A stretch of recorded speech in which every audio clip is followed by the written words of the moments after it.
Hello friends, welcome to my channel. आज हम class 11 का चैप्टर 2 बेसिक अकाउंटिंग टर्म्स को कंटिन्यू करेंगे। So let's start.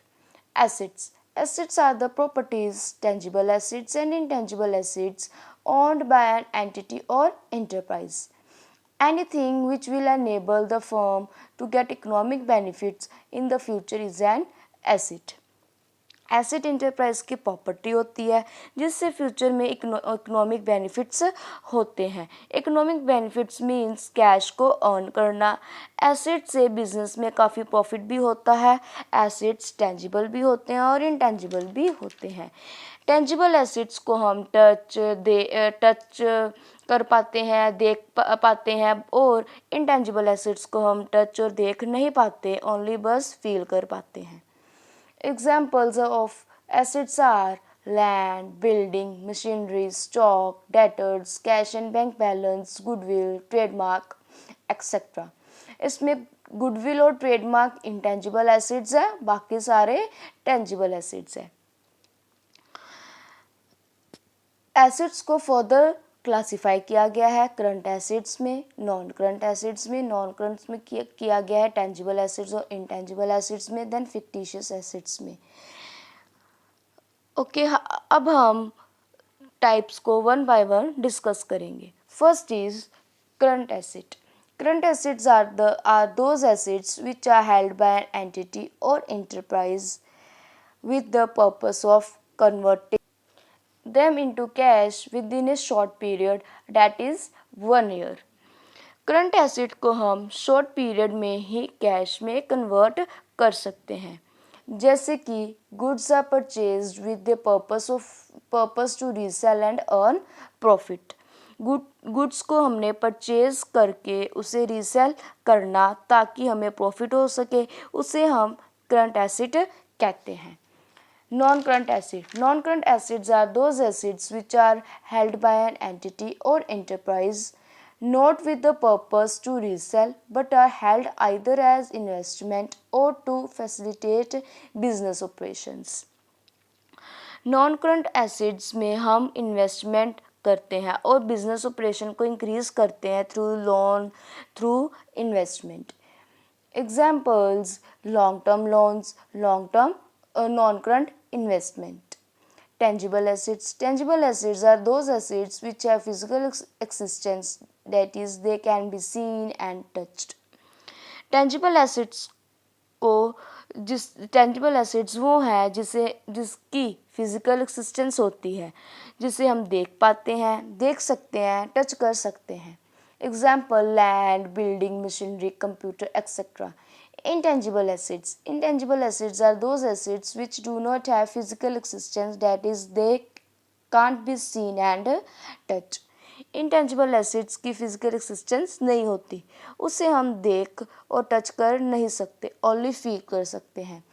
Examples patent, goodwill, trademark, etc.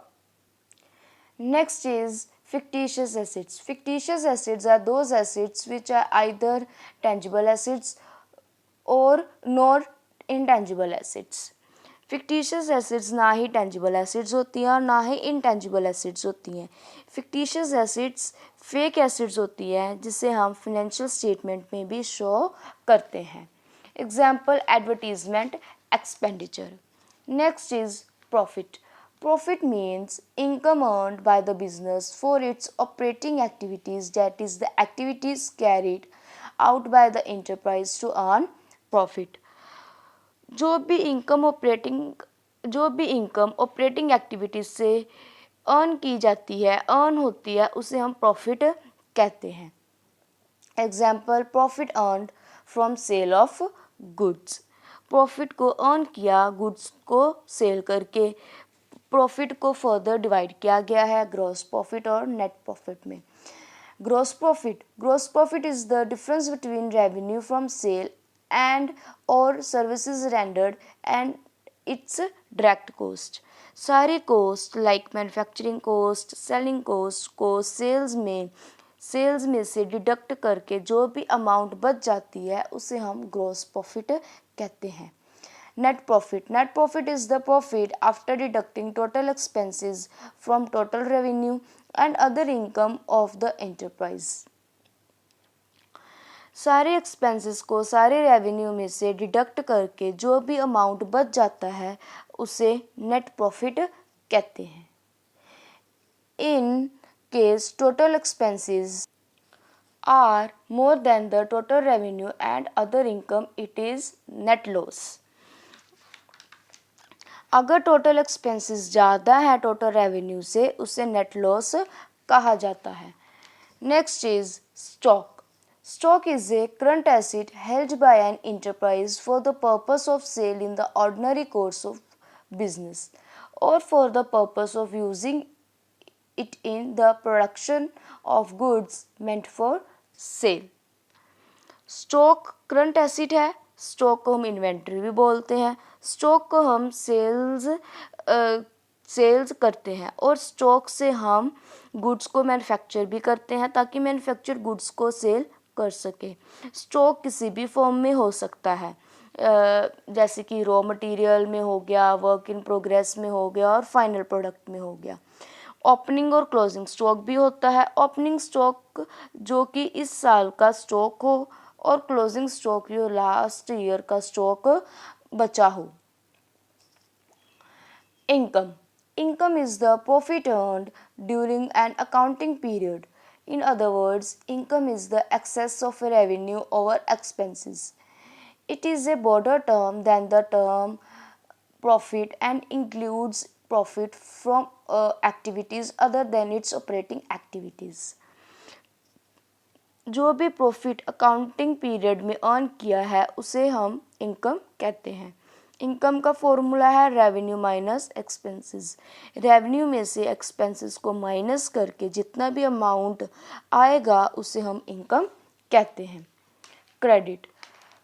An account has two parts, that is debit and credit. Credit is the right side of an account.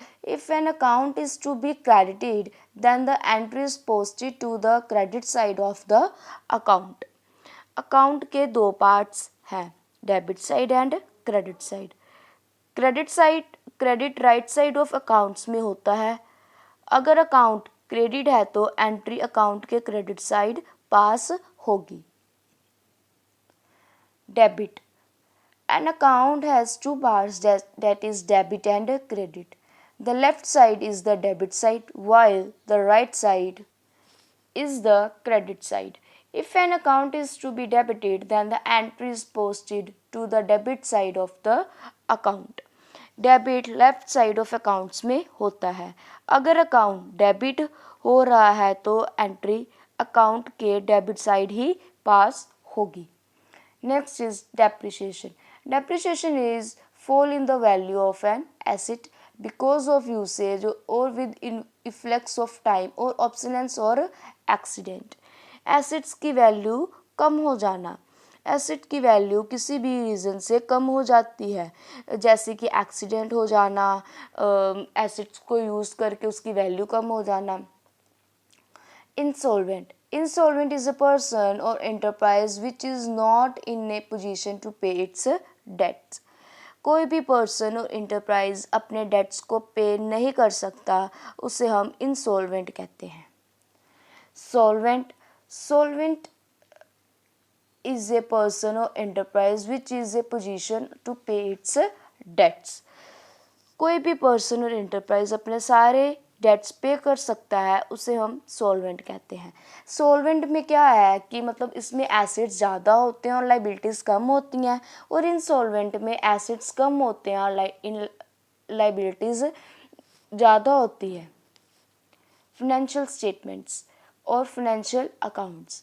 They are trading account, profit and loss account and balance sheet prepared at the end of accounting process.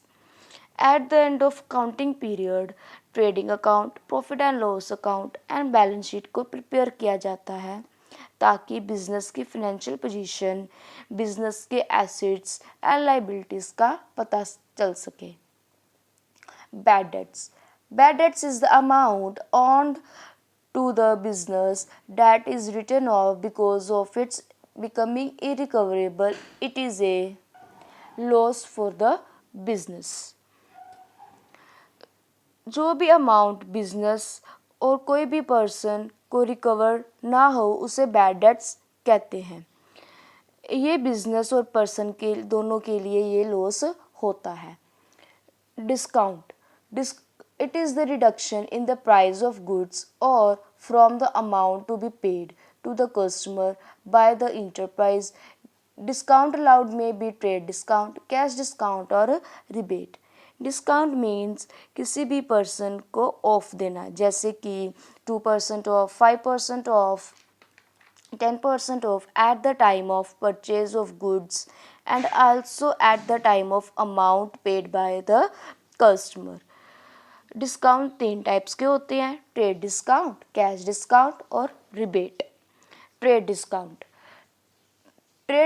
is the reduction in price by the seller to the purchaser of goods when they buy goods for certain quantity or goods sales are recorded at net value, that is sale trade discount, and purchases are recorded by the purchasers at net value, that is purchases trade discount. Seller price of goods से कुछ amount को deduct करना उसे करता है, उसे trade discount कहते हैं। ट्रेड डिस्काउंट को हम बुक्स ऑफ अकाउंट्स में शो नहीं करते। सेल की हुई गुड्स को सेल ट्रेड डिस्काउंट में रिकॉर्ड किया जाता है और परचेज की गई गुड्स को परचेजेस ट्रेड डिस्काउंट में रिकॉर्ड किया जाता है। Cash discount is the discount allowed for timely payment of due amount. It is recorded in the books of accounts of both purchasers and seller. जब कोई person purchase की हुई goods की amount पे करता है, सेलर उसे उसी टाइम कैश डिस्काउंट देता है। ये बुक्स ऑफ अकाउंट्स में भी शो किया जाता है। Rebate is the discount allowed by the seller of goods to the purchaser for reason other than for which trade discount or cash discount is allowed. It is allowed after the sale has been made. It is recorded in the books of accounts. Rebate भी एक तरह discount ही है। Seller of goods rebate purchases of goods को देता है किसी भी reason के कारण। रिबेट भी बुक्स ऑफ अकाउंट्स में शो किया जाता है। Example, discount allowed for poor quality of goods. Seller ने परचेजर को रिबेट दिया क्योंकि गुड्स की क्वालिटी बहुत पुअर थी। Thanks for watching my video. I hope आप सबको समझ आ गया होगा। Please like, share, subscribe my channel.